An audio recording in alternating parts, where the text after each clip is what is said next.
And if I don't like the question, I will bite you. Does anybody have a question? There, see? We just needed to break the ice. What's your favorite part of both characters that you played? What's our favorite part about Both characters, the Serena and the Sailor Moon side. Yeah, okay. Go. Okay. Wow, it's a multi-parter. I like it. I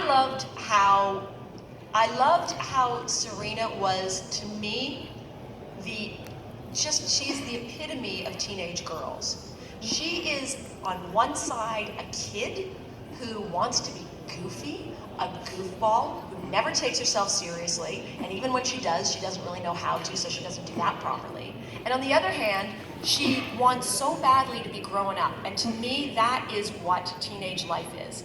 Right now, I'm living with 3 teenage girls. Shoot me now. I have literally got 3 Serenas running around my house, and the emotions that go through our house, my poor husband, I don't even know how he puts up with it. So for me, I love that. I love that the balance was sort of, there was no balance or there was complete balance, and I loved playing it that way.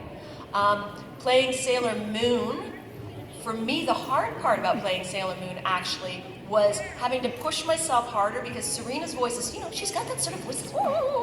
And then when she was Sailor Moon, she had to push it so much more, and you can see how my neck just all of a sudden goes, and it was hard getting those lines out and screaming. But it was also a challenge, so I loved that. Well, for me, Darien was kind of cool to play just because, tall, dark, and handsome, that's not me. But I'll take it. And so it was interesting to be a part of that because when we first did the series, we had no idea that it was going to be this large and for this long. So to be, for lack of a better term, it was, my character was a heartthrob, which is kind of weird. I've had that, like, oh, I love it. It's weird. It's hard to get attached to that. But except he's managing. I'm managing, but I start to blush as I talk about it. So, for that side, I think the Darien thing is kind of cool to be like the cool guy. Was interesting. Tuxedo Mask was interesting off the top only because I didn't he has a tuxedo and he makes everything look so good, right? Carries a rose. Who does that? And I think the one thing I like about him is he brought romance into it, which is I think the lost art in some ways. And I think the togetherness of Tuxedo Mask and Sailor Moon, episode 30 is my favorite, The Day of Destiny, when they find out each other's alter egos in the elevator. That's a cool, that for me was cool because for me I was also like, seriously, it took 30 episodes? It's like, who is he? He has a mask. I don't know.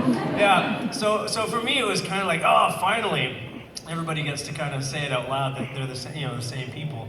But I really liked them together. I thought they were good. I think the only thing I didn't like about Darien, I thought he was a bit of a jerk, obviously, and perhaps he could lose 1 or 2 pleats on his pants. There is that. Yeah, hit it up with an iron. That's the 90s, though. Yeah, I know. You can't beat pleats. That's right.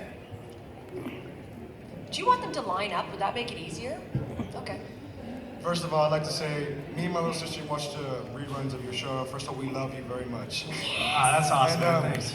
Second of all, how did it feel to be such iconic characters throughout the entire series? How did it feel, and how does it feel now? Ever since it expanded? You know what?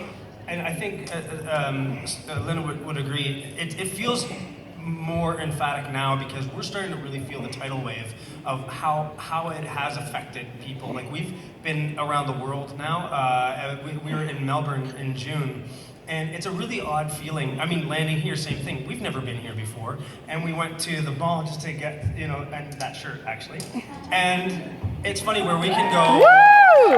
We were walking away and saying, to how lucky are we that we can basically go almost anywhere in the world and people are aware of this show and know kind of what it is. And there's these little super fan pockets. And it's incredible. It's very weird. It's very weird because we are regular people. My kids bring home their friends for lunch every day. I have a house full of teenage girls because we are literally 1 street away from the high school. And I am the evil mother.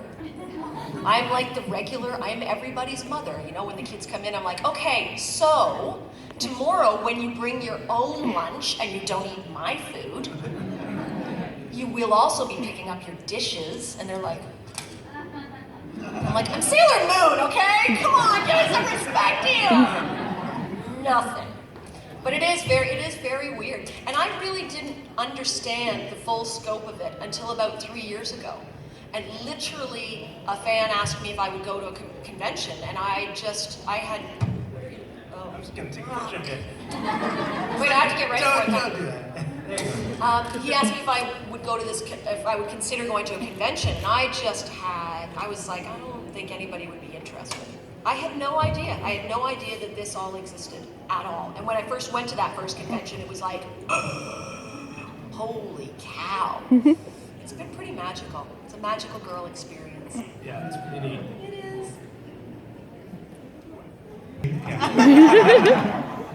Do you ever wish they would have given your character more backstory, or wish they would have spent more time explaining your character's backstory? I wish all of those things. I wish that he'd appear on more posters. I wish he would know. You know, yeah, it was. I felt very lucky, anyways, doing it at all. And sure, he'd kind of show up at the last minute and give an inspirational speech and then walk away. I always say he's like the equivalent to the "Hello, hang in there, kitty" poster. You know, where everything's already pretty much done, and I wrap it up with some nice words. But yeah, I mean, I always wondered where he got all the roses from. And you know, maybe it's just that he was late all the time because he had to go to his like secret nursery. Maybe that's what I think. I mean, who knows?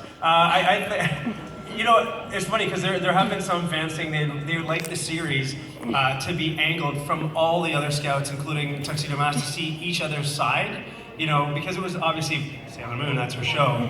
But if it was called Tuxedo Mask, that would have been cool too. Way. I don't think so. It just has it has a great ring, really. I don't think so. I mean, thanks, meatball heads. Yeah, that'd be great. That's what it should have been. The spin-off should have been Meatball Heads or something. Yeah, something like that. Oh, Yeah. man, Better Call Saul. Yeah, like me Meatball and Heads. Chad living together like the odd couple. You know? I don't know.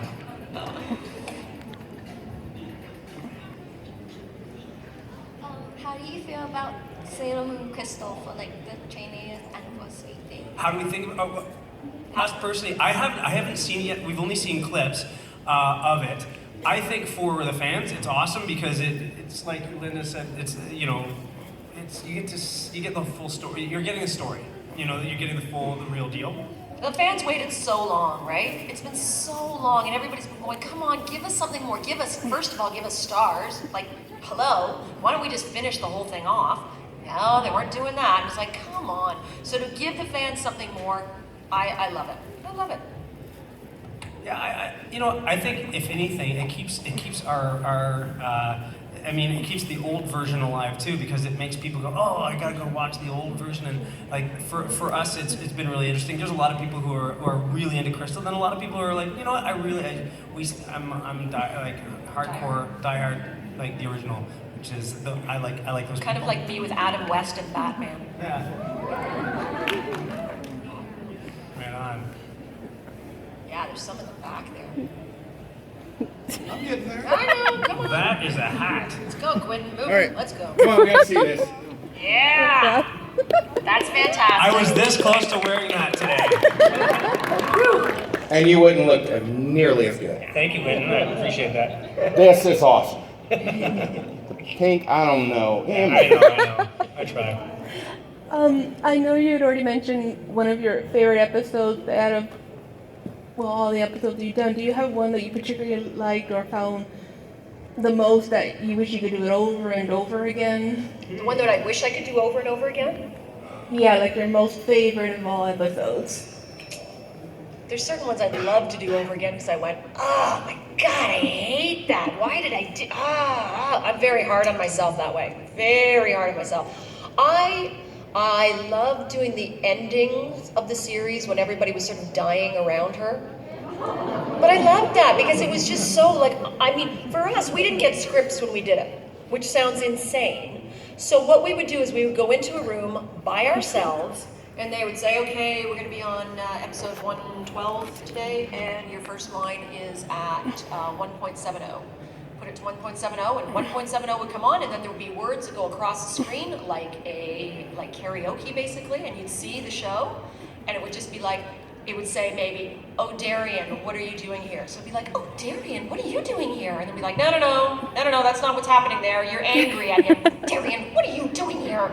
And you wouldn't know. You would have no idea. And so you'd be sort of sitting there doing the show. But the end of that season, when everybody was dying around me, I remember, sort of like, no, and just sitting there doing this and reading the thing, and I'm watching it for the first time like you guys are, and I'm like, no.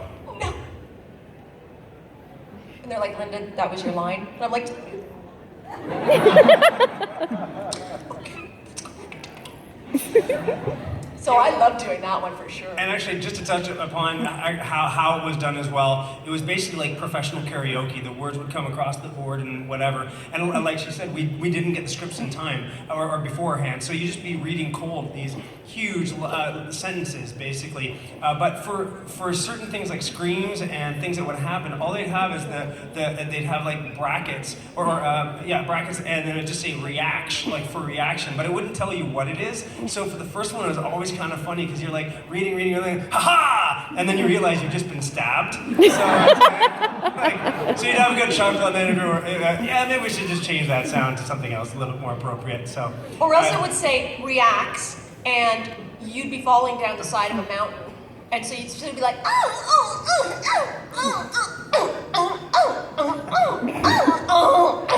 come on, land already. Like you just wouldn't know. Or the screams, like Serena screaming. Oh my God. And I wouldn't have enough air in my lungs, so I'd be like,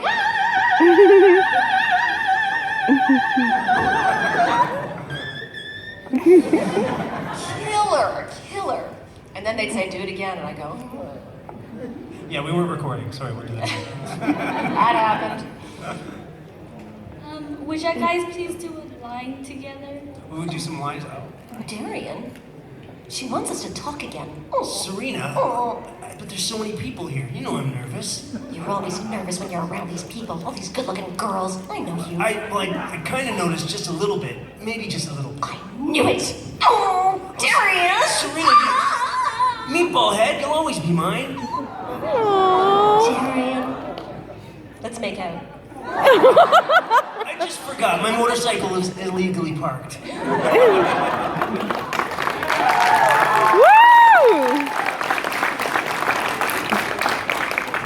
So if you don't mind, I've got a question for you.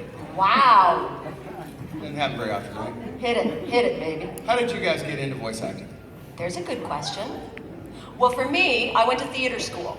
I, from a pretty young age, I would say, knew that I had to become an actor. You kind of don't have a choice when you have to be an actor. Like, it's just like, yeah, I got no choice.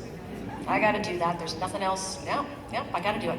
So I went to theater school, and in theater school, they had all different types of classes. So you'd be taking one on vocal technique, you'd be taking dance, movement, all kinds. And one of the ones that they had there was a class on microphone technique.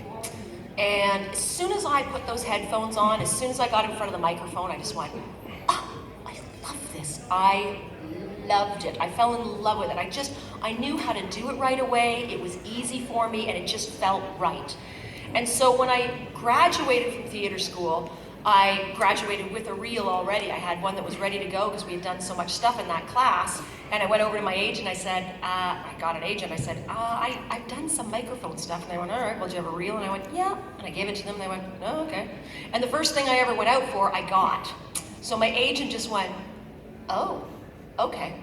And she just believed in me. And if somebody believes in you, you can move mountains. You can do anything in the world. And so I've just been so lucky throughout my whole career. You know, my agent is fantastic. She's always believed in me. And there's times that I don't believe in me, that I just go, I can't do this. I don't know what I'm doing. I'm lousy at this. And, you know, there's always somebody that's there that just goes, you're an idiot. Move on. You're fine. I think I lost it. I don't even know anymore. And they believe in you. So I was lucky that way. For me, I had been an actor since I was a little boy, but around 1920, not 1920. I'm really old, guys. Oil of Olay every day. When I was 19 or 20, the woman who was the original voice director, Tracy Moore, she was the very first Sailor Moon for only about 6 episodes, I think, something like that. And she was teaching a workshop, a microphone technique workshop in Toronto at a place called Nelvana. She did a lot of the Care Bears voices, right? So I figured I'd do this like little internal workshop, and I did it. And my reading was not good at all. And in fact, she pulled me aside and said, "Look, if you work on your reading, you could make your entire career off this." I'm like, come on. You know, I was also 20, so I didn't really want to hear that kind of stuff. And a week or so later, I got an audition for something, and I went and read it.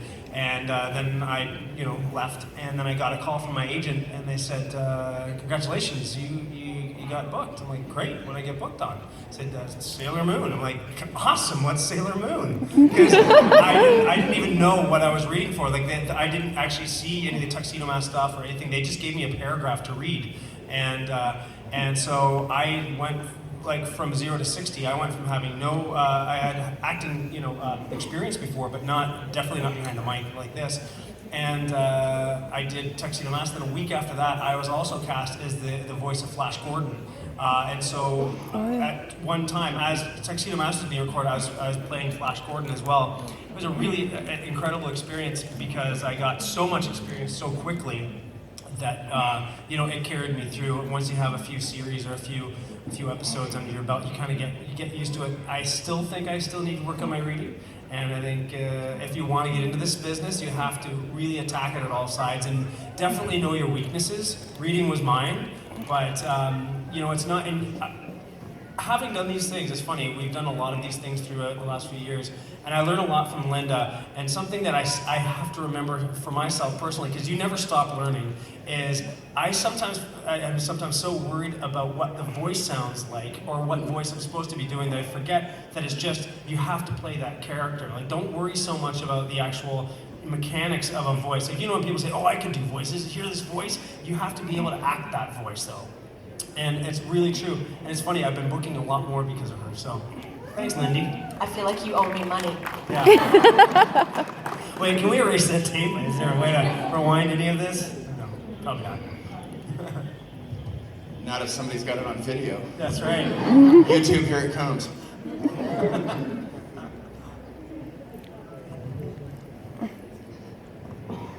Hi. As Sailor Moon and Tuxedo Mask, how did you feel for their characters when they found out that Rini was their daughter? Ooh.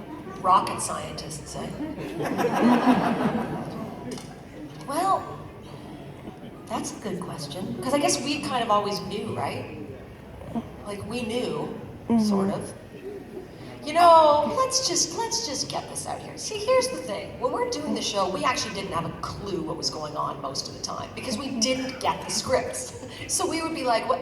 Like with Amara and Michelle, with why am I blanking right now? Neptune and Uranus. They get up on there and they look like they're in love, and we're told they're cousins. Oh, there's little hearts, and their little faces go together. Ooh, ah. And I'm like, what's going on here? They're cousins, Linda. They're cousins. I'm like, I don't remember looking at my cousin like that. That's weird. And then we find out, oh no, they're actually lesbians, but in North America they couldn't do this. And it's like, oh, I am like the slowest kid on the block when it comes to this kind of stuff. In fact, about a year ago, I was at a convention, and I said to someone who was, all dressed up, I said, "Oh, you look so good. You got the meatball." No, I didn't say you got. The hair looks so good, and she goes, "Oh, it was really hard to get the meatballs just right." And I went, "Meatballs, meatball head. Oh, no idea." I had no idea that that's why she was called Meatball Head. I just thought it was just a term of endearment. And well, I'm an idiot. If you think about it too, my Tuxedo Mask is just a summary of what he's wearing. Yes. Right? But it was Really very easy. weird. It was very weird because there she was. There was Rini being Rini, the the irritating little sister, and suddenly she's not the sister, and she's your daughter, and it's like, I'm confused. I don't know how to do this. I thought it was kind of cool for me. I was like, ah, cool, I'm a dad. Yeah, with a daughter who's got a crush on you. Yeah, that was weird. It was weird. We were just friends.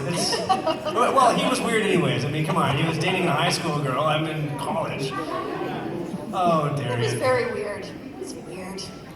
Very strange. We're fine now. I think some things certainly were lost in translation. But also, I think it's also what made the show kind of unique in some ways. I thought the grandpa was a little creepy. But... Yeah. Yeah. That was Ray's grandpa, wasn't it? Yes. Yeah. Uh-huh. I'm right in the middle. How are you going to do that one, Quentin? Come on. That's the way. Okay, maybe the whole lineup thing should have been a good idea. See? No, you should get a Fitbit. You'll be tracking all your steps. It'll be awesome. I'm at like 300,000 today.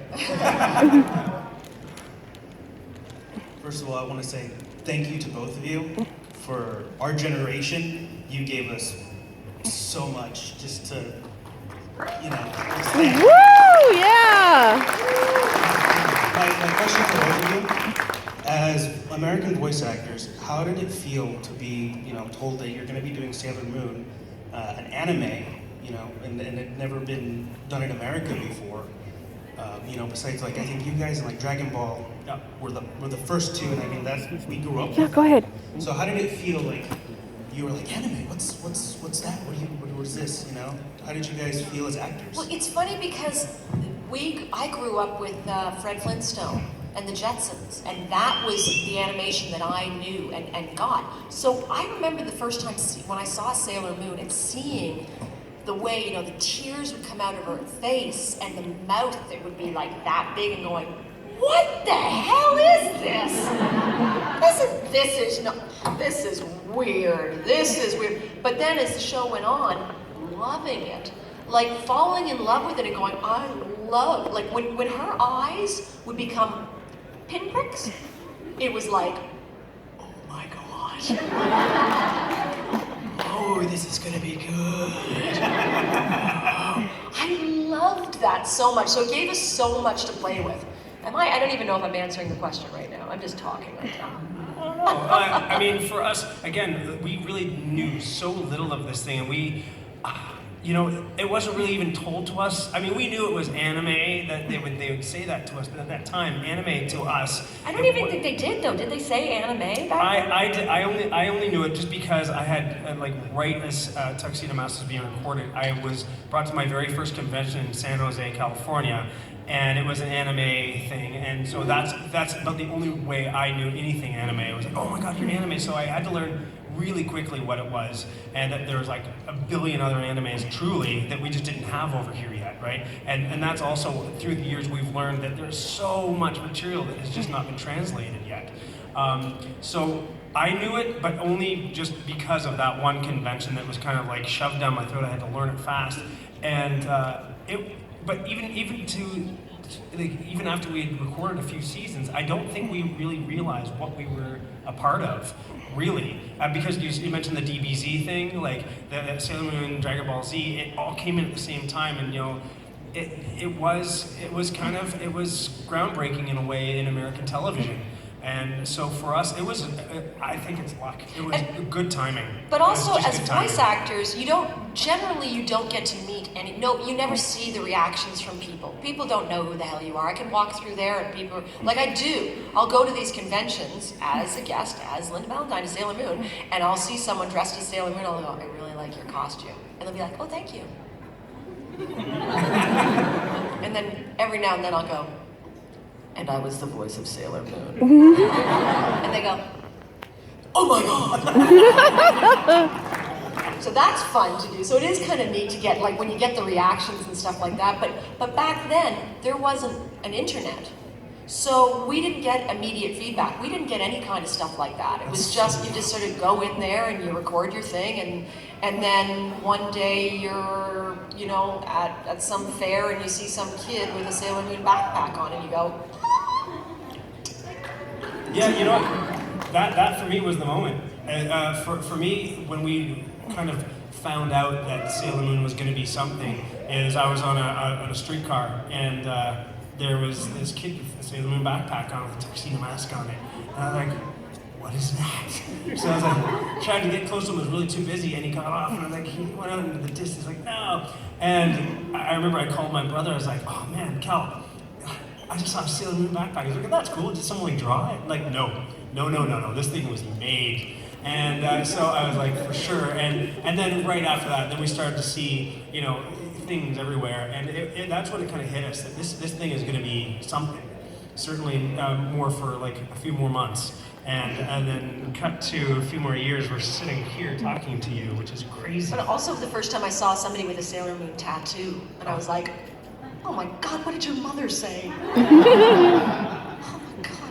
It was I could not believe I had seen that. I mean, I signed someone's arm one time. They had this Sailor Moon tattoo. Would you please sign my arm? And I'm like, yes, I'm signing your arm. She went, oh my God, I love it. I'm gonna get that tattooed on. I'm like, I would have written neater. Oh my God, I felt so terrible. Yeah, it's pretty weird.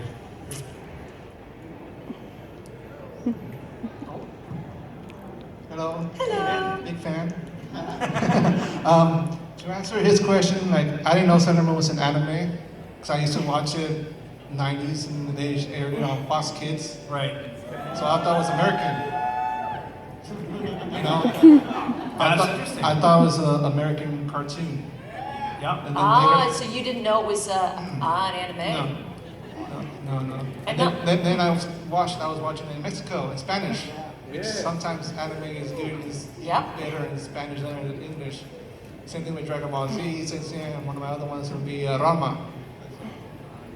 Sometimes American cartoons or anime. Sometimes kind of lumped into one. Well, the irony of it all is we're Canadian, so it's kind of Canadian winning. Totally. Do you know how many times they had to stop us from saying out and about? Say it properly. Ow.